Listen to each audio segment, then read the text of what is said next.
Hello les Illustros et bienvenue dans cette nouvelle critique. Éclairé comme un cul, avec une barbe de 3 jours absolument dégueulasse, mais ce n'est pas grave. Et pourquoi ce n'est pas grave? Eh bien parce que je suis là pour te parler de cinéma, et que le cinéma n'attend pas qu'on soit propre sur soi.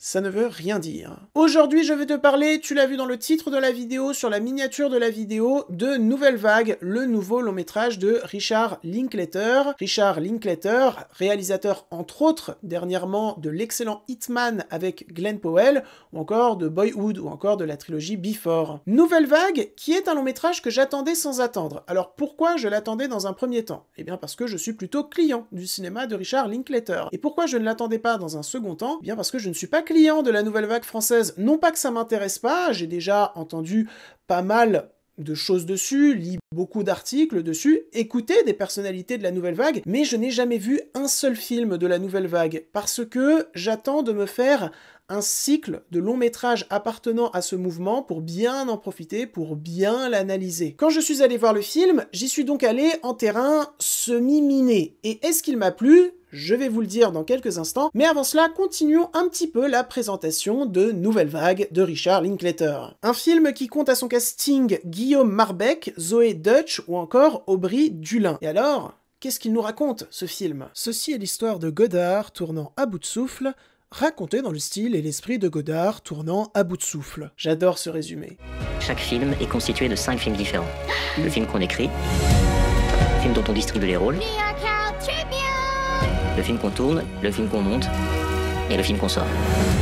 Et je dois dire que j'ai pris un certain plaisir à suivre ce making-of fantasmé, en quelque sorte, prendre de plus en plus vie sur la toile. Tout d'abord parce que les comédiens et les comédiennes sont excellents de bout en bout. Ils font tout pour coller le plus possible à l'ADN des personnalités qu'ils interprètent. Et ce parce que, dans un premier temps, le film de Richard Linklater, que ce soit au scénario ou à la mise en scène, est dans une pure volonté de pastiche. Une volonté de pastiche complètement assumée et qui, ma foi, fonctionne très bien, je trouve, tant dans l'écriture, les dialogues colle parfaitement au dialecte des personnalités de ce mouvement, étant dans la mise en scène de ce que j'ai pu voir comme nombreux extraits de longs métrages de Godard, eh bien ça reproduit minutieusement les codes de mise en scène associés à ce réalisateur. Le truc, c'est que au bout d'un moment, tout de même, je me suis dit en regardant le film, ok, ta volonté de pastiche complètement assumée fonctionne, on sent que t'es un très bon élève, mais est-ce qu'il faudrait pas que t'ailles un petit peu plus loin que ça pour que ton long métrage soit véritablement marquant? Et le long métrage, dans sa deuxième partie, va effectivement plus loin que ça. Et ça fait plaisir, j'avoue. Allez,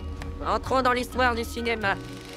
Puisque vous n'êtes pas sans savoir, si vous connaissez le cinéma de Richard Linklater, que ce metteur en scène apporte une grande importance dans son cinéma à la jeunesse, à son développement, à ses envies, à ses rêves, mais également à ses contrariétés. Parce que dans cette deuxième partie, il va vouloir casser ce côté pastiche, ce côté making-of fantasmé, cette volonté de coller corps et âme à l'ADN des personnalités qu'il met en scène, pour utiliser la nouvelle vague, ses personnalités et ses codes pour avant tout parler de la jeunesse, peu importe les époques, peu importe les milieux, qui doit s'émanciper, qui doit tracer sa propre direction, avoir confiance en soi et en quelque sorte réinventer le système dans lequel elle opère, en utilisant des bricoles, en laissant place à des grands moments d'incertitude, mais également à des petits moments de douceur qui, dans un premier temps, ne vont pas sembler importants, mais finalement vont se révéler grandement nécessaires pour l'avancée du projet, et surtout pour l'âme du projet. Nouvelle Vague, après son côté pastiche assez amusant, c'est surtout un grand long métrage sur la jeunesse, sur son âme que certains ou certaines vont vouloir sacrifier au profit d'un système certes beaucoup plus confortable, mais surtout beaucoup plus artificiel, et surtout en perte de vitesse. Et c'est très intéressant de voir comment au fur et à mesure du long métrage, Richard Linklater va opposer ces deux systèmes, l'un en perte de vitesse et l'autre qui est celui de la Nouvelle Vague avec ses personnalités et ses codes, où là il va y insuffler une certaine vitesse vitesse très particulière qui va en étonner plus d'un, mais qui finalement va se révéler ultra salvatrice. On ressent très bien ce côté nouveau, ce côté plongé dans l'inconnu, maîtrisé de cette jeunesse, mais encore une fois, je trouve que ça fonctionne très bien parce que le tout est très bien développé à l'écrit, mais également à la mise en scène tout du long. Mais la nouvelle vague, même si elle est traitée dans le long métrage, comme je l'ai dit plusieurs fois, c'est quand même surtout en fin de compte un artifice pour avant tout parler de la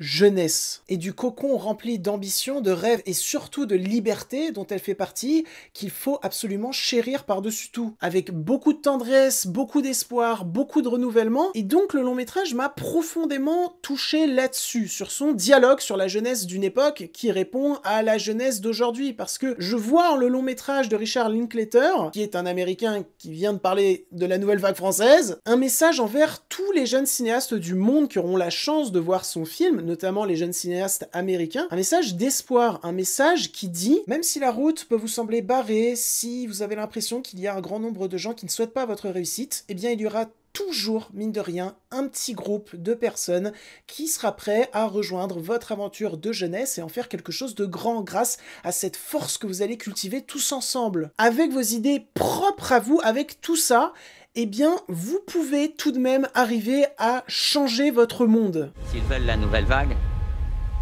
donnons-leur un raz-de-marée. Et à littéralement l'emmener dans le futur. Donc moi, j'ai passé un très bon moment devant ce nouvelle vague de Richard Linklater, que je trouve très intéressant, qui est peut-être encore un petit peu flou dans ma tête, ça s'est sûrement ressenti dans la critique. C'est un long métrage que je vais prendre plaisir à revoir, à redécortiquer au fur et à mesure du temps. Et puis mine de rien, c'est un long métrage qui m'a donné envie de découvrir la nouvelle vague. Même si, moi je trouve que de ce que j'ai vu, dans son côté pastiche, c'est très respectueux de la nouvelle vague, de ce qu'elle était. Après, il y a certaines personnes qui adorent la nouvelle vague qui ont dit que le film était une honte absolue, que c'était un désastre, quoi. Parce que le film serait tout ce que Godard aurait détesté. Mais moi, j'ai envie de dire, Godard, c'est quelqu'un qui aimait souvent aller à contre-courant de ce que les gens jugeaient être la norme, jugeaient être le beau, être le bien. Et donc, en quelque sorte, pour faire un film respectueux de Godard et de ce qu'il a fait, est-ce qu'il fallait pas faire justement ce que Nouvelle Vague a fait selon certaines personnes, c'est-à-dire aller à contre-courant de ce que Godard aurait aimé et de ce qu'il était? Je sais pas si vous voyez vers où je vais en venir. Moi-même, je suis en train de me perdre. Mais j'avais cette idée en tête, fallait que je vous la communique.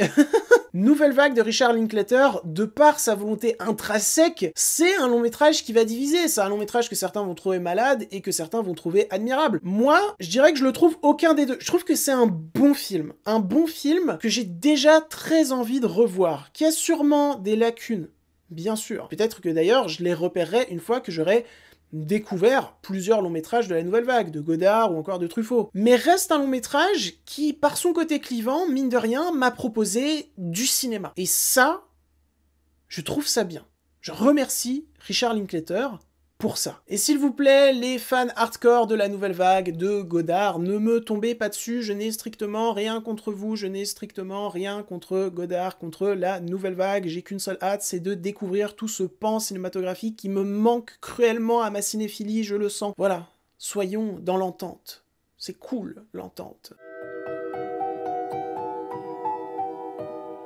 Sur ce, je pense en avoir fini pour cette critique très particulière, je trouve. J'espère qu'elle vous aura plu, intéressé et diverti. Si c'est le cas, n'hésitez pas à la liker, la commenter et la partager sur vos réseaux sociaux. N'oubliez pas de vous abonner à la chaîne, ça fait toujours plaisir. Tous mes réseaux sont en description, n'hésitez pas à aller me suivre dessus car je suis très présent, notamment sur Letterboxd où je fais des blagues. Oui, moi je suis la team, je fais des blagues sur Letterboxd parce que c'est marrant.